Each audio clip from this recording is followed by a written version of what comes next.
This is Professor Harihar, Maharishi Healing Center, Horotic Level Chronic Healer, a registered acupuncture professional. Today, we are going to discuss about the continuity of the first video, Reverse Your Diabetic Naturally.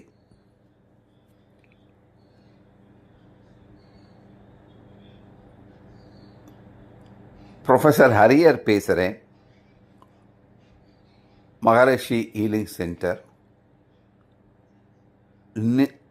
Part 2 reverse your diabetic naturally என்ற இந்த வீடியோவை பார்க்க போகிறோம். Part 1 பார்க்காதவங்க போய் பார்த்துட்டு part 2 பாருங்கள், ஈஸியாக உங்களுக்கு புரியும். இந்த வீடியோ போடுவதன் காரணம் இன்றைக்கி diabetic very speedy developing all over India. More or less when compare with the other global country நம்ம ரொம்ப ஃபாஸ்ட்டாக க்ரோ ஆகிட்டு இருக்கோம். காரணம் life style, food pattern and so many reasons that we are going to discuss. உலக அளவில் இந்தியாவினுடைய diabetic ratio ஏறிக்கிட்டே போகிறது மட்டும் இல்லை, ஏஜ் வைஸ் குறைஞ்சிக்கிட்டே வருது.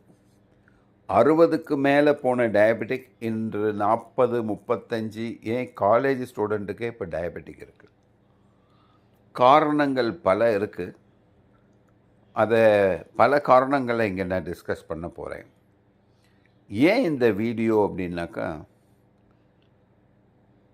எப்பொழுதுமே ஒரு தவறை செய்து அதனால் துன்பப்படுகிறோம் என்ற பொழுது என்ன தவறு என்று தெரிந்தவர் தெரியாதவர்களுக்கு சொல்ல வேண்டும். இதுதான் நியதி, தர்மம். இதைதான் பெரியோர்கள் அனைவரும் செய்திருக்கிறார்கள். அதைத்தான் நானும் செய்கிறேன். நேற்று ஃபஸ்ட்டு பார்ட்டில் பார்த்த வீடியோவில் ஏஜ் வைஸ் எப்படி இந்த டயபெட்டிக் டெவலப் ஆகுது, டயபெட்டிக் வெளியே தெரியறதுக்கு எவ்வளோ நாள் ஆகுது அப்படின்றத பார்த்தோம். இன்றைக்கி டயபெட்டிக்னால் என்ன, அது என்ன பண்ண போகிறது நம்மளன்றதை பார்க்க போகிறோம். ஜென்ரலாக டயபெட்டிக் என்னும்போது ஏஜ் வைஸை நம்ம மெயினாக பார்க்கணும்.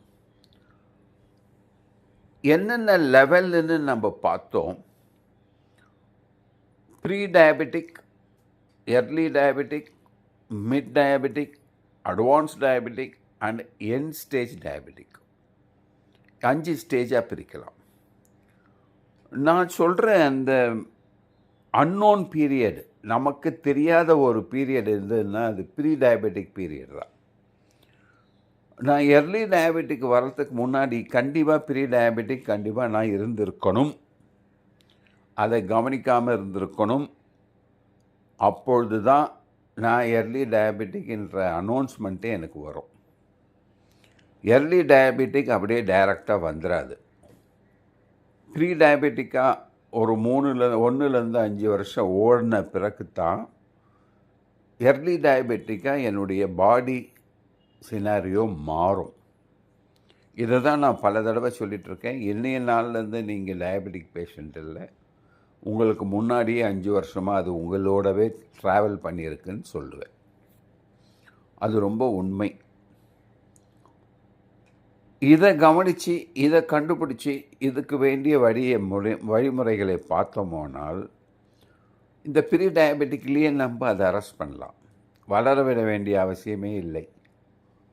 இதை யாரும் சரியாக இது வரைக்கும் எடுத்து சொன்னாங்களான்னு எனக்கு தெரியலை. எனக்கு யாரும் சொல்லலை. என் நண்பர்களுக்கு கேட்டு பார்த்தேன், அவங்களுக்கும் யாரும் சொல்லலை. என் ரிசர்ச்சில் வந்த முதல் விஷயம் இதுதான்.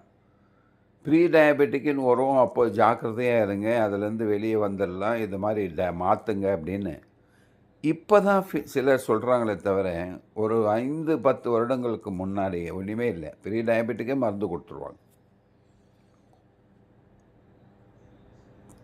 என்னுடைய கோட்பாடு ப்ரீ டயபெட்டிக்கை நார்மலாக நேச்சுரலாக நம்ம ரிவர்ஸ் பண்ணலாம்.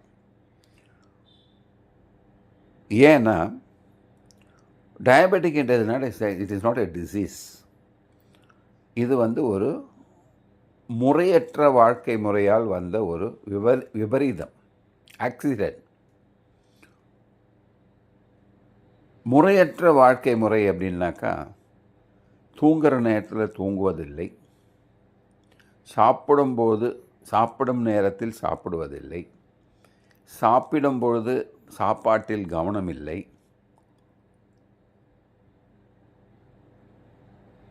சதவிகித உணவு எடுத்துக்கொள்வதில்லை.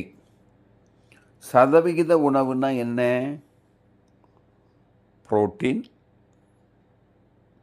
மினரல்ஸ், ஃபைபர் எல்லாமே இருக்கணும், அருஞ்சுவையும் இருக்கணும். எனக்கு தெரிஞ்சு நம்ம 4 சுவையை தான் யூஸ் பண்ணுறோம். அதில் 3 சுவை ரொம்ப ஃபாஸ்ட்: புளிப்பு, இனிப்பு, காரம். கசப்பையும் துவர்ப்பையும் நம்ம ரொம்ப தொடர்றதே கிடையாது. துவர்ப்பாவது கொஞ்சம் எடுத்துக்கிறோம், கசப்பை சுத்தமாக அவாய்ட் பண்ணுறோம். அதனால தான் டயபெட்டிக் ரேஷியோ ஏறிக்கிட்டே போகுது. கசப்பு என்பது ஒரு மருந்து. 5 சுவைகளும் மருந்து. நீங்கள் சுகரை மொத்தமாகவே அவாய்ட் பண்ணிங்கன்னாக்கா உங்களுடைய திறமை குறைஞ்சி போயிடும், மூளையினுடைய செயல்பாடு குறையும், நீங்கள் வலுவிழந்து நடக்கக்கூட முடியாமல் உட்காந்துருவீங்க. அப்போது சுகரும் உங்களுக்கு மருந்து. ஆனால் இம்பேலன்ஸ் ஆகும்போது தான், இந்த அருஞ்சுவையும் இம்பேலன்ஸ் ஆகும்போது தான் வியாதி கூறுகள் நம்மை சாருகின்றன. 5 சுவையும் எந்த அளவில் இருக்க வேண்டுமோ அந்த அளவில் இருக்க வேண்டும். அடுத்தது உடல் உழைப்பு. ஒரு 50-60 வருஷத்துக்கு முன்னாடி பார்த்தீங்கன்னாக்கா ஒயிட் காலர் ஜாப் பண்ணுறவங்களுக்கு மட்டும்தான் இந்த சுகருடைய ப்ராப்ளம் 60 வயசுக்கு மேலே இருந்தது. ஆனால் இப்பொழுது காலேஜ் பசங்க வரைக்கும் அந்த சுகர் வர்றது ப்ரீ டயபெட்டிக் போயாயிடுச்சு. ஏன் அவ்வளோ தூரம் கிட்ட போச்சுன்னா, வாழ்க்கை முறை மாற்றம், உணவு முறை மாற்றம் எல்லாமே மாறிப்போச்சு. நம்ம பெரியவர்கள் வாழ்ந்த வாழ்க்கையில் நாம் இப்போது 15-20% தான் கடைப்பிடிக்கிறோம். எனக்கு தெரிஞ்சு என்னுடைய தாத்தாக்கு 60 வயசுக்கு மேலே தான் சுகர் வந்தது. அப்போ சுகரை கண்ட்ரோல் பண்ணுறதுக்கு சரியான மருந்துகள் இல்லை, சீக்கிரமே இறக்கக்கூடிய நிலைமைக்கு போயிட்டார். இன்று மருந்து இருக்குது, ஆனால் வயது வாழ்கின்றோம், வேதனையோடு வாழ்ந்து கொண்டிருக்கின்றோம். அதுதான் வித்தியாசம். யாரும் பின்னாடி போய் ப்ரீ டயபெட்டிக் லெவலில் போய் கீழே யாரும் இறங்க மாட்டேங்கிறாங்க, இறங்கிறதுக்கு முயற்சியும் எடுக்கலை. இந்த வீடியோவினுடைய முழு விஷயமே என்னென்னா, ப்ரீ டயபெட்டிக்லேருந்து நம்ம கீழே போய் மருந்து எடுப்பதை கொஞ்சம் கொஞ்சமாக நிறுத்தணும். அதுதான் இந்த வீடியோவினுடைய கோட்பாடு. சார் இதெல்லாம் சும்மா சொல்கிறீங்க சார், இதெல்லாம் நடக்காது அப்படின்னு சொன்னீங்கன்னா, நானே உதாரணம். எனக்கு 20 வருஷமாக டயபெட்டிக் இருக்குது, 20க்கு மேலேயே இருக்குது. இந்த ஸ்டேஜ் பிரகாரம் பார்த்தீங்கன்னா நான் 20 இயர்ஸ் எண்டு ஸ்டேஜ் டயபெட்டிக். சாலித்தனம் அதை தான் நான் செஞ்சிட்ருக்கேன். என்னுடைய வாழும் முறையை உங்களுக்கு உதாரணமாக காமிக்கிறேன். நான் 20 வயசு டயபெட்டிக், 20 வயசு டயபெட்டிக்கு 20 வயசு. ஆனாலும் ரொம்ப கண்ட்ரோலாக எல்லாத்தையும் வித்தின் தி பேராமீட்டர்ஸ் வச்சுட்டு இருந்தேன். பெரிய உணவு கட்டுப்பாடு அப்போது இல்லை.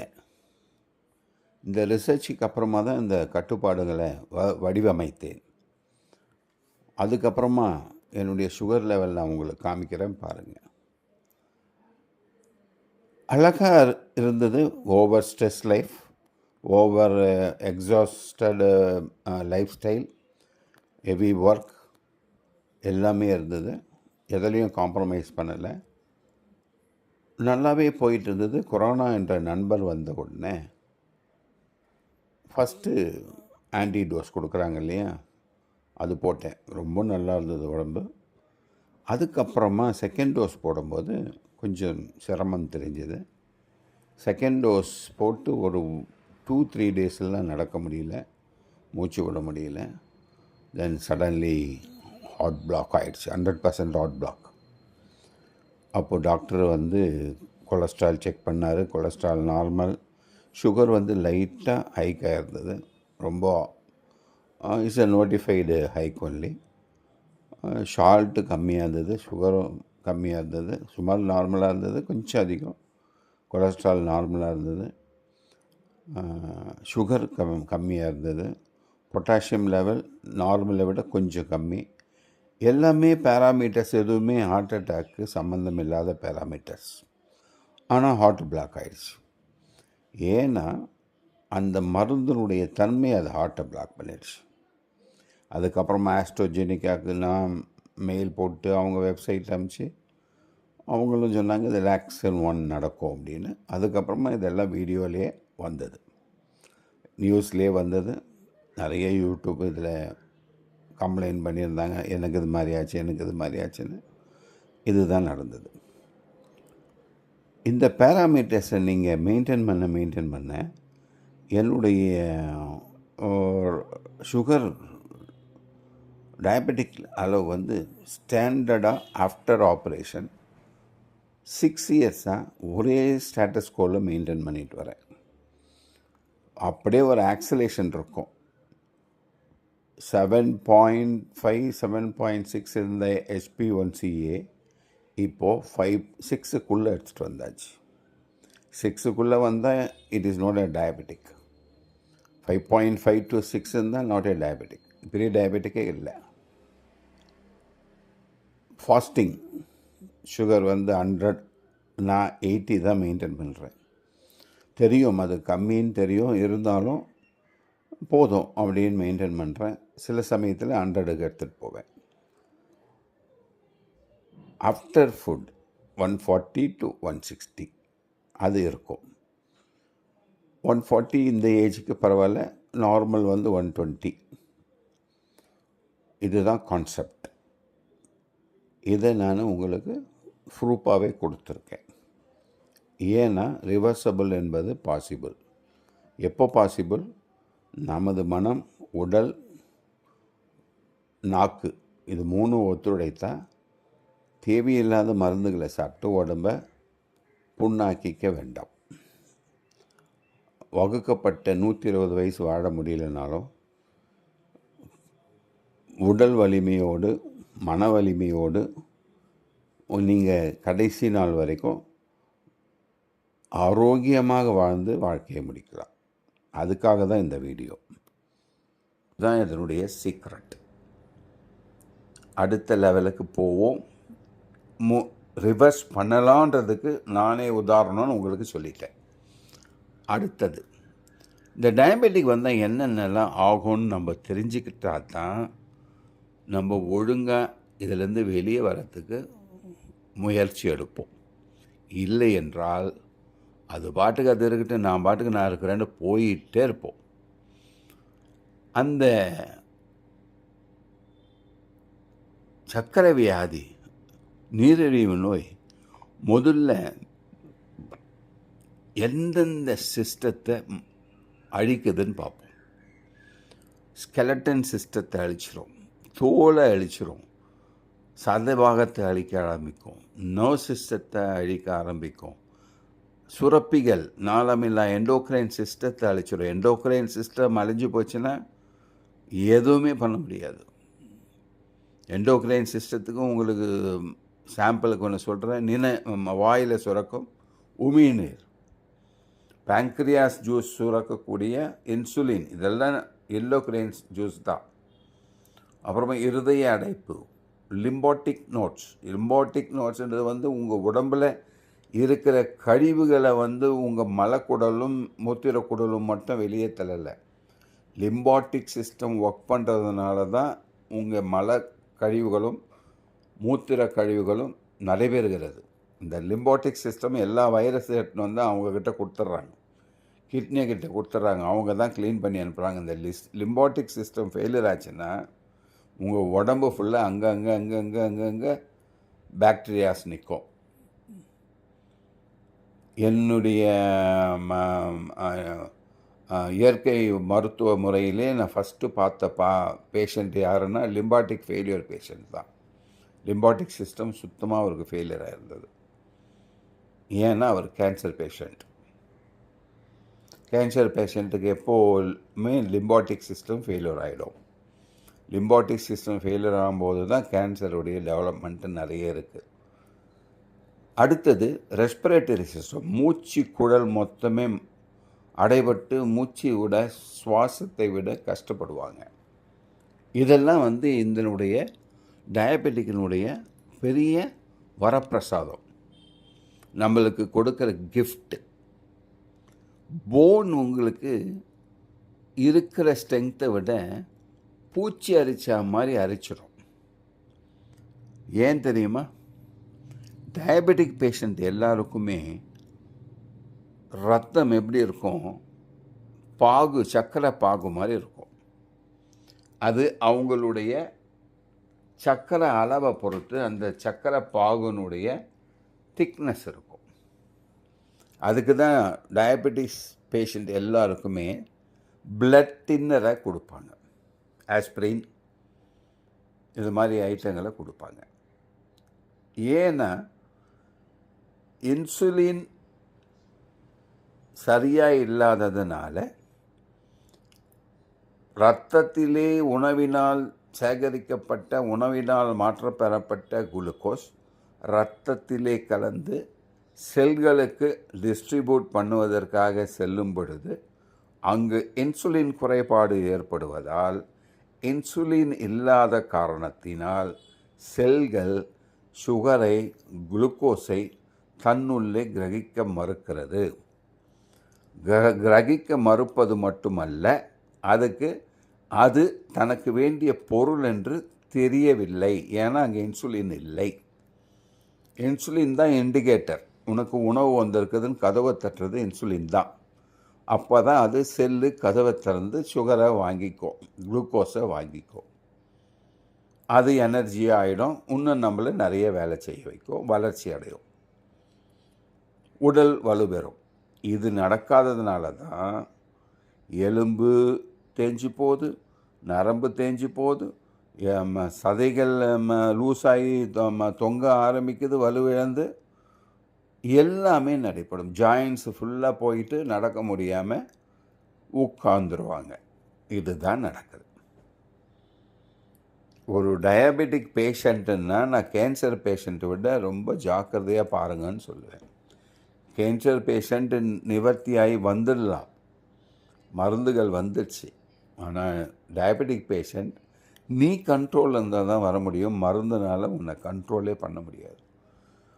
திருப்பி மருந்து ஏற்றிக்கிட்டே போனீங்கன்னா மருந்துனால் வரக்கூடிய சைடு எஃபெக்ட்ஸ் நிறைய இருக்குது. அதனால் டயபெட்டிக்னா மருந்து ஒரு எமர்ஜென்சிக்கு தான். நீ நினைத்தால் அதை பின்வாங்க செய்யலாம். எதை? டயபெட்டிக்கை ரிவர்ஸ் பண்ணலாம். ரொம்ப அற்புதமான கலை அது. இன்ட்ரெஸ்ட்டோடு செஞ்சு அதை டெஃபினட்டாக முடிச்சிடலாம். பழைய ஸ்டேஜுக்கு மருந்தையும் நிறுத்தலாம். இன்றைக்கு ஒரு சீக்ரெட் சொல்கிறவங்களுக்கு, என்னுடைய சுகர் மருந்தில் நான் இன்றைக்கி எடுக்கிறது வெறும் 10% தான். 100% சுகர் மெடிசனில் 10% சுகர் மெடிசன் தான் எடுக்கிறேன். இன்றைக்கி இப்போ ரெக்கார்டிங் பண்ணுறதுக்கு முன்னாடி என்னுடைய பிளட் டெஸ்ட் பண்ணி பார்த்தேன் வீட்டில். என்னுடைய சுகர் லெவல் 150. இந்த ஏஜுக்கு இருக்கலாம். ஏன்னா இன்றைக்கி என்னுடைய மதிய சாப்பாடு அளவோடு இருந்ததை விட கொஞ்சம் அதிகமாக எடுத்தேன். அதை பார்க்கத்தான் எவ்வளோ சுகர் இருக்குன்னு பார்க்கத்தான் அந்த டெஸ்ட்டை எடுத்தேன். வெறும் 10 பாயிண்ட்டு தான் ஏறி இருக்குது. அப்போது அது பரவாயில்லை. நார்மலாக இருக்கிறவங்களுக்கு, டயபெட்டிக்கே இல்லைன்றவங்களுக்கு 120லேயே நிற்கும். அது 2 மணி நேரம் சாப்பிட்டு 2 மணி நேரம் கொடுத்த அளவு. புரிகிறதா உங்களுக்கு என்ன உடம்புல நடக்குதுன்னு சொல்லிட்டு? கொஞ்சம் சாப்பாடை ஏற்றுனீங்கனாலே சுகர் கொஞ்சம் ஏறி காமிக்கும். அப்போது சாப்பிட்ட சாப்பாடின் அளவையும் சாப்பிட போகும் சாப்பாட்டின் தரத்தையும் எந்தெந்த சாப்பாடு சாப்பிட வேண்டும் என்ற கட்டுமானத்தையும் அதை எப்படி சாப்பிட வேண்டும் என்று சாப்பிடும் முறையையும் கற்றுக்கொண்டால் reversing the diabetic is very easy. ரொம்ப ஈஸியாக அதை ரிவர்ஸ் பண்ணிட்டு போகலாம். ரொம்ப ஈஸியாக ரிவர்ஸ் பண்ணிட்டு போகலாம். இது ரிவர்ஸ் பண்ணாமல் நீங்கள் போயிட்டீங்கன்னாக்கா, நம்ம ஏஜ் வைஸ் என்னென்ன டிஃபிகல்ட்டிஸ் வருதுன்னு பார்த்தோம் இல்லையா? உங்களுடைய பசி அடங்கும், உடல் மெலியும், வெளிப்புற தோற்றங்கள் மாறும், சப்பி விட்ட மாங்கொட்டை போல் இழுக்கப்படும் சதைகள் அனைத்தும், மாங்காய் மாம்பழம் இருக்குது பாருங்கள், அது உள்ளே இருக்கிற ஜூஸ் எல்லாம் அப்படியே எடுத்திங்கன்னா அது அப்படியே சுருங்கி போயிடும். அது மாதிரி ஆகிடும் சுகர் பேஷண்ட் உடம்பு. ஏன்னா எந்த செல்களுக்கும் செல்ல வேண்டிய சர்க்கரை, குளுக்கோஸ் செல்லவில்லை. அப்போது அது என்ன பண்ணும்? கொஞ்சம் நெஞ்சம் இருக்கிற சுகர், அதுக்கு தேவையான சுகரை உடம்புலேருந்தே எடுத்துக்கொள்ளும். நீங்கள் கொலஸ்ட்ராலே சாப்பிட்லன்னா கூட உங்கள் உடம்பு கொலஸ்ட்ராலை ப்ரொடியூஸ் பண்ணும். நீங்கள் சுகரே சாப்பிடாமல் இருந்தீங்கன்னா, நீங்கள் தண்ணி குடிச்சிங்கன்னா கூட அதுலேருந்து சுகரை கன்வெர்ட் பண்ணக்கூடிய சக்தி உடம்புக்கு இருக்குது. எப்போ இருக்குன்னா, அந்த உடம்புக்கு சுகர் எமர்ஜென்சியாக தேவைன்னு முடிவெடுத்தால் அது உடம்பு மாற்றிக்கும். அதுக்கு நிறைய நம்மளை விட புத்திசாலியானது உடம்பு. அவ்வளோ புத்திசாலி உடம்பை நம்ம எந்த வேலையும் செய்யாமல் விட்டதுனால, அது கண்ட்ரோலில் நம்ம போகாததுனால அது ஆஃப் ஆகிடுச்சு. நம்ம டயபெட்டிக் ஆகிட்டோம். இதுதான் நடக்கும் உண்மை. நரம்புகள் மொத்தம் பாதிச்சிடும். மூளையிலிருந்து அனைத்து பாகங்களுக்கும் செல்லக்கூடிய உத்தரவு நரம்பு, உறுப்புகளிலிருந்து மூளைக்கு செல்லும் சென்சேஷன் நரம்பு, எனக்கு இது நடக்குது இந்த பாகத்தில் அப்படின்னு மூளைக்கு கொடுத்து, மூளை இனி இப்படி பண்ணு அப்படின்னு இன்ஸ்ட்ரக்ஷன் கொடுக்குற நரம்பு.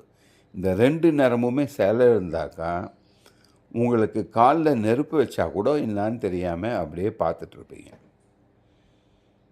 அதுதான் டயபெட்டிக் பேஷண்ட் ஹார்ட் அட்டாக் வரும்போது அவங்களால எந்த சென்சேஷனும் பார்க்கவே முடியாது. ஏன்னா பெயினே இருக்காது அவங்களுக்கு. ஏன் பெயின் இருக்காதுன்னா, இந்த நரம்புகள் பாதிக்கப்பட்டதுனால பெயினை மூளைக்கு எடுத்து செல்லக்கூடிய அனைத்து பகுதிகளும் மறுத்து போயிருக்கும். அதனால் உங்களால் சென்ஸே பண்ண முடியாது. என்ன நடக்குதுன்னே சென்ஸ் நடக்காது. நடந்து முடிஞ்சு ரத்தம் போயிட்டு இருக்கும்போது பார்த்தீங்கன்னா, ஓ கட் ஆகிடுச்சா அப்படின்னு தோணும். நார்மலாக அது அப்படி இல்லை. கத்தி தப்புன்னு பட்ட உடனே வலி மூளைக்கு செல்லும். அதெல்லாம் இதில் ஆஃப் ஆகிடும். ரொம்ப dangerous development of diabetic stage. அதனால் நரம்பு டேமேஜ் ஆகிறதுக்கு முன்னாடி அதை காப்பாற்ற வேண்டியது நம்மளுடைய கடமை. மசில்ஸ் 90% 60 ஏஜ் போன உடனே நடக்க முடியாமல், எழுந்துக்க முடியாமல், வாக்கிங் போக முடியாமல் எல்லாம் சிரமப்படுவாங்க. டயபெட்டிக் பேஷண்ட்டாக இருந்தாக்கா இன்னும் மோசம். ஆனால் இதையும் ரிவர்ஸ் பண்ணலாம். எழுந்து நடக்க முடியாதவங்களையும் எந்த ஸ்பெஷல் மெடிசன் எதுவும் இல்லாமல் தரமான உணவு முறை, தரமான எக்ஸசைஸ், தரமான சில யோகா மெத்தடுகள் மூலயமா அவங்கள நடக்க வைக்கலாம்.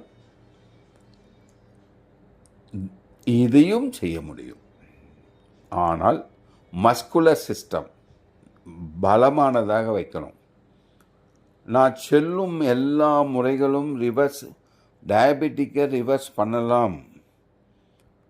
எந்த பொருள் கெட்டு போயிருந்தாலும் ரிவர்ஸ் பண்ணலாம். உங்கள் ஹார்ட்டு பைபாஸ் சர்ஜரி பண்ண ஹார்ட்டாக இருந்தாலும் பரவாயில்லை. லங்ஸு மோசமாகிடுச்சு, காப்பாற்றிக்கலாம். எக்ஸசைஸ் பண்ணி லங்ஸ் ப்ரீத்திங் பிராணாயாமம் நிறைய வந்துருச்சு. தோள்கள் கெட்டு போச்சு, அதையே மாற்றிக்கலாம். தோள்களை மாற்றக்கூடிய தன்மையை உருவாக்கலாம். நரம்புகள் பாதிச்சிருக்கு, கொஞ்சம் கொஞ்சமாக அதையே ரெக்கவரி பண்ணிடலாம். இதெல்லாம் எப்போ பண்ணலான்னா உங்கள் கிட்னி பக்காவாக இருக்கணும்.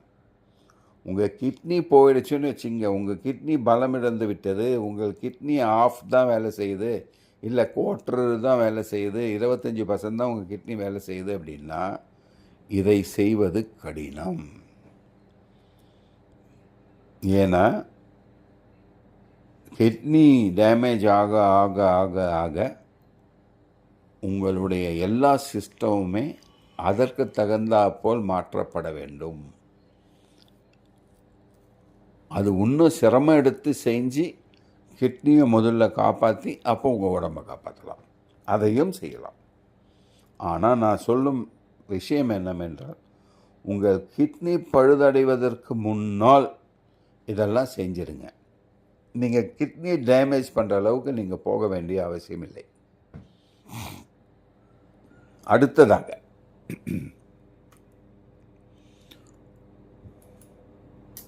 Endocrine system. இன்றைக்கி பார்த்தீங்கன்னாக்கா 90% இன்ஃபர்டிலிட்டி வளைஞ்சு கொட்டுது. பில்டிங் பார்த்தீங்கன்னா 5 மாடி 6 மாடி 7 மாடி. அட்வர்டைஸ்மெண்ட் பார்த்தீங்கன்னா லேக்ஸ் கணக்கில் செலவு பண்ணி அட்வர்டைஸ்மெண்ட். இன்ஃபர்டிலிட்டிக்கு காரணம் என்ன? Endocrine system. உங்கள் சுரப்பிகள், நாளமில்லா சுரப்பிகள், thyroid, pineal gland, pituitary gland, insulin gland, thymus gland, ஏன் உங்கள் பிறப்புறுப்பிலே இருக்கக்கூடிய விதைகளே சுரப்பிகள் தான். பெண்ணின் கர்ப்பப்பையிலே இருக்கும் சினை முட்டையும் ஒரு சுரப்பி தான். சினை முட்டை உருவாகும் அந்த பைகளும் ஒரு சுரப்பிகள் தான். இறைவன் கொடுத்தது அதிசயமான ஒரு பொருள் கர்ப்பப்பை. அதிலே பலவிதமான டிஷ்யூக்களும், பலவிதமான மசில்ஸ்களும், பலவிதமான நரம்புகளும், பலவிதமான சுரப்பிகளும் உள்ளடங்கியது தான் ஒரு கர்ப்பப்பை. அது முழுவதும் பாதிக்கும். டயபெட்டிக் டெவலப் ஆக இதெல்லாம் பாதிக்கும். இதை பாதிப்பதற்கு டயபெட்டிக் வரணும்னு அவசியம் இல்லை. டயபெட்டிக் வராமையே நீங்கள் உங்கள் கர்ப்பப்பையை, உங்கள் ஆண்மையை கெடுத்துக்கொள்ள விரும்பினால் ஈஸியாக கெடுத்துக்கொள்ளலாம். எப்படின்னா, உங்கள் மோசமான உணவு முறைகளை கையாண்டால், மோசமான லைஃப் ஸ்டைல், உடல் உழைப்பு இல்லாத ஒரு லைஃப் ஸ்டைல், கண்டதெல்லாம் எடுத்து சாப்பிட்றது, அதில் ஃபைபரும் இருக்காது,